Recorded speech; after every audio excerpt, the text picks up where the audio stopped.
नमस्कार। श्री कच्छ गुर्जर क्षत्रिय समाज एक विरासत में आपका फिर से स्वागत है। ये चौथा एपिसोड है। मैं हूं केतन चावड़ा, ब्रिस्बेन, ऑस्ट्रेलिया से, और मेरी जड़ें हैं सिनुग्रा कच्छ में। चलिए आज फिर इतिहास के सुनहरे पन्नों को पलटते हैं, कुछ नया जानते हैं और प्रेरित होते हैं। बिल्कुल। आज हम बात करने वाले हैं कच्छ गुर्जर क्षत्रिय समाज की एक बहुत ही खास पहचान, उनकी मिस्त्री पहचान के बारे में। मिस्त्री पहचान, हाँ, ये शब्द तो बहुत सुना है। मतलब इस पे आज हम गहराई से बात करेंगे। जी हाँ, हम देखेंगे कि कैसे ये समुदाय जो मूल रूप से योद्धा माना जाता था, वो निर्माण और कारीगरी में इतना माहिर हो गया कि कच्छ में मिस्त्री का मतलब ही ये समुदाय हो गया। अच्छा, तो ये सिर्फ एक काम या पेशा नहीं था? नहीं, बिल्कुल नहीं। ये सिर्फ एक पेशा नहीं था, ये उनके हुनर, उनकी कला, उनकी दूरदर्शिता का सम्मान था। वो सिर्फ पत्थर और गारे से इमारतें नहीं बनाते थे, वो सपनों को शक्ल देते थे। मतलब एक तरह से विजनरी थे। हाँ, कह सकते हैं। वैसे इतिहास में उन्हें काड़िया क्षत्रिय या कुमार ज्ञाति भी कहा गया है, पर मिस्त्री नाम उनकी सबसे बड़ी पहचान बन गया। और उनका ये जो हुनर था कारीगरी का, वो किस स्तर का था? मतलब क्या खास बनाते थे वो? अरे उनका शिल्प कौशल तो कमाल का था। किले बनाना हो, महल हो, मंदिर, सब में माहिर थे। और वो नक्काशी, दरवाजों पर, खिड़कियों पर, खंभों पर जो बारीक काम दिखता है, उफ, मूर्तिकला में भी उनका जवाब नहीं था। हाँ, कच्छ की पुरानी इमारतों में वो दिखता है। बिल्कुल।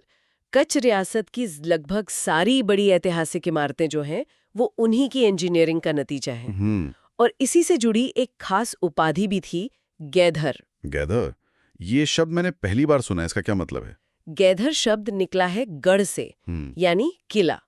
ये एक बहुत सम्मानजनक पदवी थी। ये उन विशेषज्ञों को दी जाती थी जो किले की डिजाइन और उसके निर्माण में माहिर होते थे। ओह, तो ये सिर्फ मिस्त्री नहीं बल्कि इंजीनियर और आर्किटेक्ट जैसे थे। हाँ बिल्कुल, एक तरह से चीफ इंजीनियर।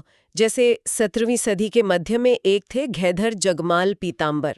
उन्होंने भोज, अंजार, मांडुई, मुंद्रा, इन सब जगहों के किले बनवाए। वाह, मतलब शुरुआत किलों से हुई, फिर क्या आम इमारतें भी बनाने लगे? हाँ बिल्कुल। 19वीं सदी में महाराव श्री प्रागमल जी के समय में गैधर जयराम रुड्डा हुए। उनके सहायक थे देवशी गोवा। इन लोगों ने मिलकर भुज का शानदार प्राग महल बनाया। हाँ, प्रागमहल तो देखा है, क्या भव्य है ना? उसके अलावा Alfred high school, museum, library, Hamirsar तालाब की पाल, ये सब भी उन्हीं की देन है। और एक और नाम है, गैधर कांजी गोवा का। उन्होंने कुठारा दरबार के लिए जैन मंदिर और महल बनवाए। भद्रेसर के जैन मंदिरों का पुनर्निर्माण भी किया। तो ये साफ है कि वो बनाने में तो उस्ताद थे, लेकिन क्या इसका असर उनकी आर्थिक स्थिति पर भी पड़ा? बिल्कुल पड़ा। इस हुनर ने उन्हें आर्थिक रूप से बहुत मजबूत बनाया। सदियों तक वो कच्छ में बड़े जमींदार रहे। जागीरदार कह लीजिए, गराजदार कह लीजिए, उन्हें जमीनें मिली हुई थीं। अच्छा, जमींदार भी थे? हाँ, और सिर्फ जमींदार नहीं, वो खेती भी बहुत करते थे। उनके बड़े बड़े फार्म हाउस होते थे, वाड़ी कहते थे उन्हें, और खेत जिन्हें खेतर कहते थे। कच्छ में एक कहावत भी है। हाँ, मैंने शायद सुनी है, वो बैलगाड़ी वाली। वही, माफा वारा गाड़ा तो मिस्त्री न जोए। मतलब अनाज से लदी हुई जो बड़ी बैलगाड़ियां होती थीं, वो अक्सर मिस्त्रियों की ही होती थी। ये उनकी खुशहाली दिखाता है। तो पैसा भी खूब कमाया, फिर उस पैसे का क्या किया? सिर्फ अपने लिए रखा? नहीं, यही उनकी खासियत है। उन्होंने अपनी इस समृद्धि का इस्तेमाल समाज के लिए बहुत किया। परोपकार में, समुदाय के विकास में। जैसे कि? उन्होंने मंदिर बनवाए, धर्मशालाएं बनवाईं, अस्पताल बनवाए, और सबसे जरूरी, शिक्षा पर बहुत जोर दिया, खासकर लड़कियों की शिक्षा पर। शिक्षा पर?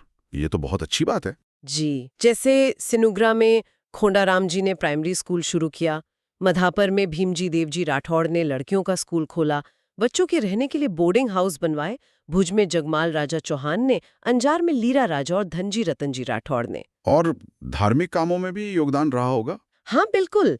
कुंभारिया का स्वामीनारायण मंदिर है, सिनुग्रा का ठाकुर मंदिर है, ये सब उदाहरण है। और सिर्फ कच्छ में ही नहीं, बाहर भी काम किया। जैसे द्वारकाधीश मंदिर की मरम्मत में भांजी धनजी राठौड़ और रणछोड़ रामजी चौहान का नाम आता है। अच्छा। और स्थानीय स्तर पर भी, जैसे सरलभिट जड़ेश्वर महादेव मंदिर का जीर्णोद्धार मांजी जयराम और वालजी भीमजी राठौड़ ने करवाया। बावड़ियां बनवाई मांझी जेराम राठौर ने।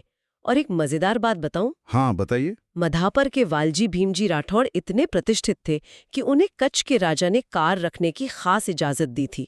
उस जमाने में बड़ी बात थी। बाकी तो कुल मिला के ये सिर्फ बनाने वाले नहीं थे, बल्कि समाज के एक मजबूत स्तंभ थे, जिन्होंने अपने हुनर से, अपनी दौलत से और अपनी सेवा भावना से कच्छ को बहुत कुछ दिया। बिल्कुल सही कहा आपने।